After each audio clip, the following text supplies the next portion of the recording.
Hi guys, good morning. Welcome back to our channel, Teslang Gala. So hindi pa rin natin tatanggal yung plastic. Tanggalin natin yan pagka-uwi natin from Quezon kasi maputik dun. So sa mga basher ng plastic, hello sa inyo. And then ang gagawin natin today is we will travel going to San Narciso, Quezon. Right now nandito na tayo sa Quezon City. Hindi na ako nag-intro from Bulacan since nagmamadali na nung oras na kasi. So right now meron tayo 96%. Umalis kami ng Bulacan ng 100%. So 4% yung nawala from Bulacan. And then ang estimated state of charge niya by the time nakakating tayo sa Lucena, kung saan tayo mag-charge, is at least 66%. So from there, mag-charge tayo dyan kasi wala nang charging station after that. So tignan natin kung ano mangyayari, okay? Medyo mahaba-haba yung biyahe. I think this is one of the long drive na gagawin ni Teslang Gala. See you guys, and yeah, see you on the road.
So yun, pina-exit agad tayo ng Turbina Real kasi sobrang traffic. Hindi yan tayo nag-exit na Santo Tomas. So same pa rin naman yung state of charge pagdating ng Lucena. Tignan natin kung anong mangyayari since reroute yung ginawa ng map natin. Then sobrang traffic pagbungad pa lang dun sa may Turbina Real exit, traffic niya. Let's see.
Already arrived here at PTT station dito sa may Lucena.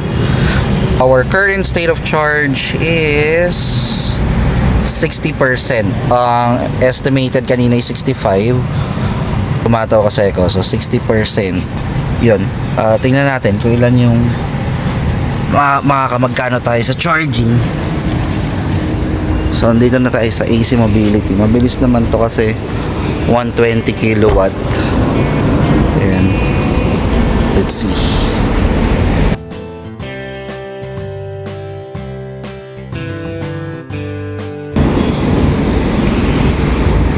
Ayan guys, so charging na tayo.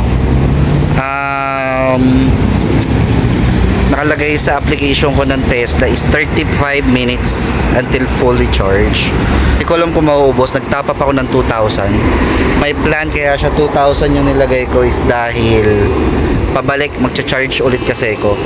Ano naman yun, babalik naman yun dito sa application ng Evo if I'm not mistaken.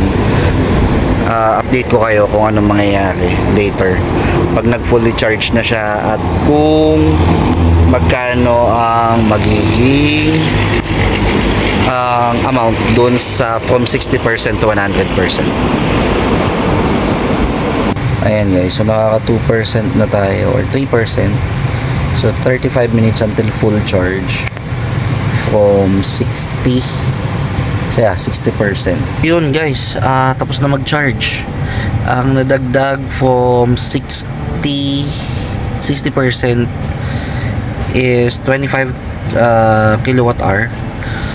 Lagay ko dito sa video kung magkano yun dito sa Evo app.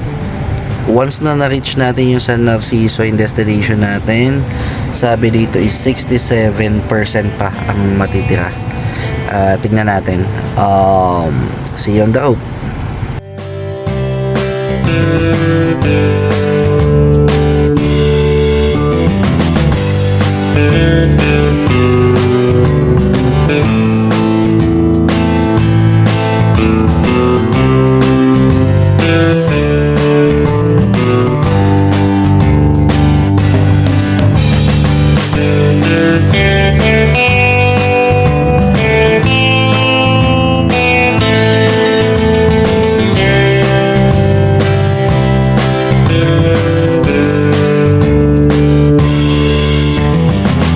Guys, tignan nyo yung daan dito bago umakyat ng Bitukang Manok. Sementado na, hindi na siya katulad ng dati na hindi ka makagalaw. Ngayon sinimentohan na nila. Ganda na. Pwede na mag road trip pa Bicol.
Dito na tayo sa San Narciso, Quezon. So, ang nangyari is okay naman yung biyahe so far. Ang natirang battery sa amin is, check natin, 72%, which is not bad. So, parang from Lucena to San Narciso is 28% lang yung nabawas, diba? Ayos, so meron pa kaming pabalik since wala akong portable charger kasi So kinompute ko na siya back and forth from Lucena dun sa PTT kung saan kami nag-charge kanina. So okay naman. And then by tomorrow, ligo tayo sa beach. Pasyal namin kayo dito. Okay, so see you tomorrow. At pagod na ang mga persons.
Guys, dito na natatapusin yung video natin.